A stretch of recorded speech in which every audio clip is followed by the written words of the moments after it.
अलिफ लाम रा, ये एक पुरनूर किताब है। इसको हमने तुम पर इसलिए नाजिल किया है कि तुम लोगों को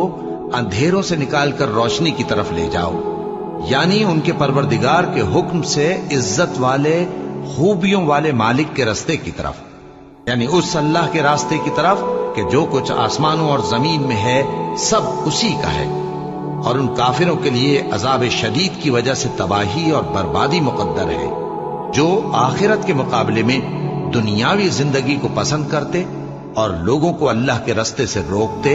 और उसमें कजी चाहते हैं। ये लोग बड़े दूर की गुमराही में हैं और हमने कोई पैगंबर नहीं भेजा मगर वो अपनी कौम की जबान बोलता था ताकि उन्हें अहकाम इलाही खोल खोल कर बता दे। फिर अल्लाह जिसे चाहता है गुमराह रहने देता है और जिसे चाहता है हिदायत देता है, और वो गालिब है, हिकमत वाला